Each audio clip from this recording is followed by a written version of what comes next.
Alrighty guys, this is my favorite bending wrench, and like any good tool, I want more.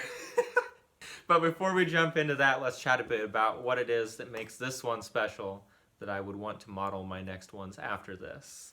Okay, so some things that I like about this over previous models. For one, the tines are very short. That means that I can choke all the way up on a piece to where it's better in line with my plane of leverage without bottoming out on my jig, which can definitely be a problem. And then you're putting pressure to want to roll your bending wrench over. So that's nice, having that pretty short. In the same vein, the gap is pretty small. This is about 7/16, a little over that. And it will bend up to about 3/8 of an inch total material with your jig and the material. So the reason that I don't like a lot of slop in there is that if your point of leverage for bending it is way out on the bar, what can actually happen is you'll kick it out and it will kick out and away from your jig instead of pulling up tight. There's probably situations where you could use that to your advantage, but most of the time you don't want that, or I don't anyways. So having a minimal gap was important. So on these, I made them each a little bit longer, the tines a little bit longer, not a whole lot, still wanted them to stay pretty short and beefy. And then I just made the gap half again as much and twice as much. Something else that I really like about these is the octagonal reverse twist. So it adds more texture than round and therefore more grip, but it has way more comfort than square. I probably could have gone with just octagonal, but that's pretty lame, so I didn't do that. Always try not to be lame. I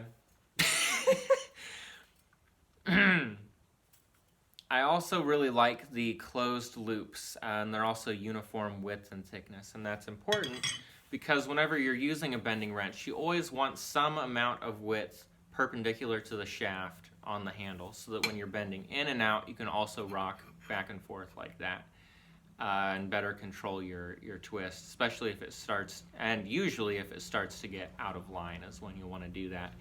And if the loop is not closed, it's going to be way more inclined when you want to keep it straight to rock to the top, especially if in the case of this one, it's thicker on that side and thinner on the other. It's just going to be very easy to put a bad twist on there. So I didn't want to make any more like that, so I did these all with the closed loops. But anyways, I think I'm done talking. That's all the cool stuff. Let's start making these.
Turn the forge off so we can chat a bit about what we've done here. It's been forever since I've done any hot slitting, so that was excessively rudimentary, but We made our holes. I like to cut off a lot of the excess rag if there is, which typically happens when you're slitting a hole.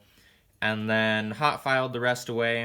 I'm not trying to file it flat. I just want to take off any high spots that would fold over and create a cold shut, which could potentially then come off later during use and stab me in the hand or something.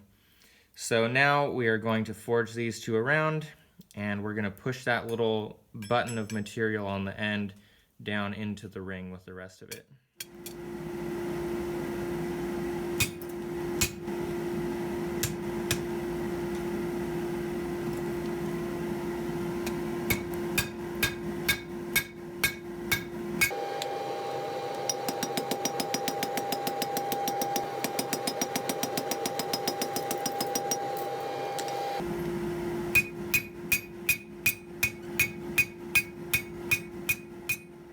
Okay, they aren't perfect, but they're good enough for one of my tools. So now, because the rounding dies that we're going to use to take the corners off to make this octagonal won't reach all the way up in there, I'm just going to take a file and kind of fade that into where we're going to be forging to.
Okay, this takes even pressure, even heat on each side of the bar. It comes out pretty straight, but we'll straighten it here.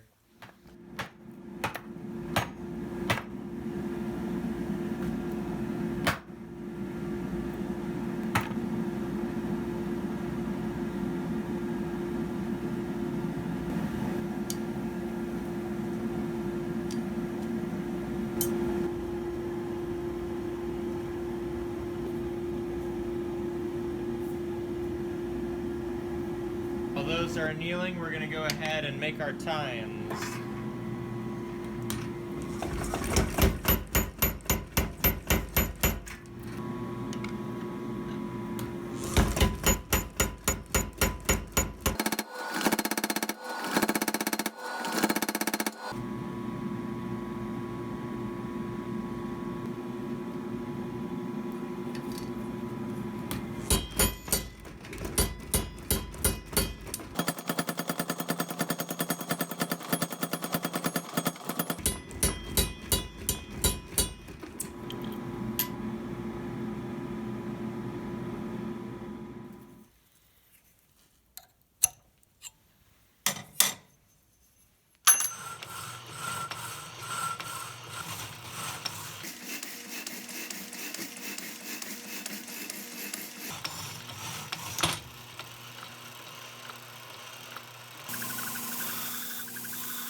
Okay, so we have our holes and our pins.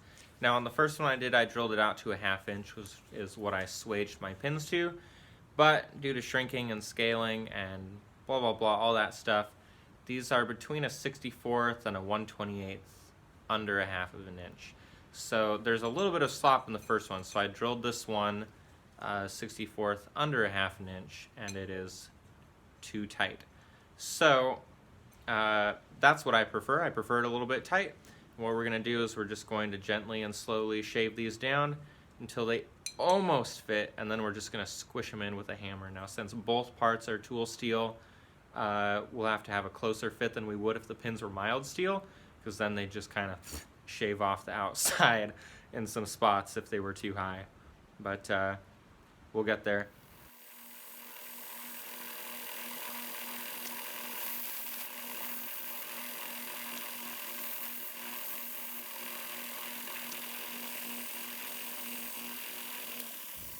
So whenever you are doing something like that on the grinder, the two things that you really have to keep in mind are keeping your sides parallel with one another and not wedged or tapered, as well as keeping it perfectly round. And I wish I had some brilliant advice to share with you on doing that, but I don't. There's nothing I can really point out that isn't obvious. You know, you want it parallel with your belt or your platen and whatnot. And you just have to take smooth, even, long passes as you roll it around.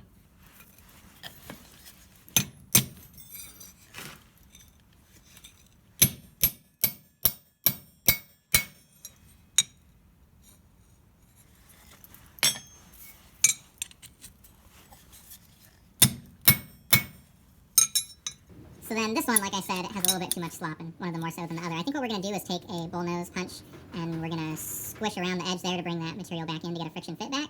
I don't think that's going to hold up to abuse. I'm not naive enough to think that. But I really don't want to weld between the tines, because then I won't be able to have whatever I'm bending parallel when it's all the way choked up in there. I can weld some on the outside, but I don't really want to do that if I don't have to. I think I'm just going to squish it in, weld them, and see what it looks like after a while of use. Okay, and we can just sight down our pin, see where there's still daylight showing through, and then beat the daylights out of it. Okay, now that we've thoroughly marred both sides and it's totally hideous, I think we'll drive these pins in, and if nothing else, they'll stay straight while we weld them.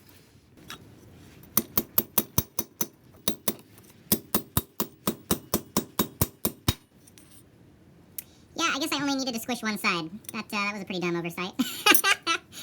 Oh well. Alright, we'll see if we can get these a little straighter in their holes and then weld them.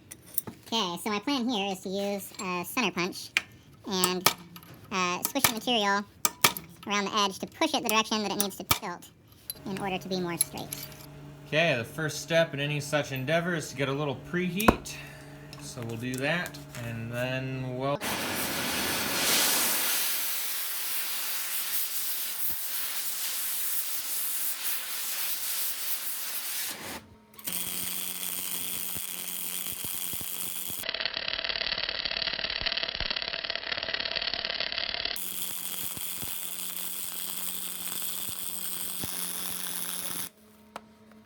Okie dokie. Basically, my philosophy is the smaller the welder, the more color I want in the heat, and the slower I want the feed to come out if it's a wire feed welder like this one. My welder, since I don't do much fabrication, is about the smallest and cheapest that can be found, so I like to get some good red heat in there and then weld it, and I'll grind that all off flat and flush. Got all that space that we left in there with the chamfer filled in with weld, so we shouldn't have to go very far to get rid of most of our dips.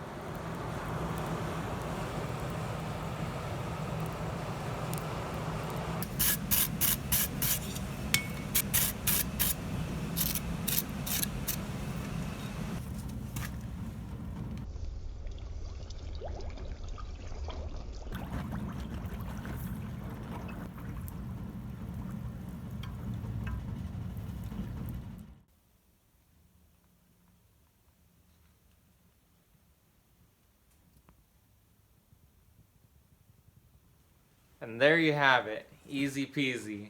If you want to see these bending wrenches used, you're just going to have to subscribe and keep an eye out, because it's late and I want dinner. food is important for blacksmiths. Put in too much work not to eat. But yeah, feel free to like, subscribe, comment, share with a friend. All those things help. They're very important for the algorithm and all those things. But anyhow, I hope you enjoyed, learned something, or were inspired. Take care, guys.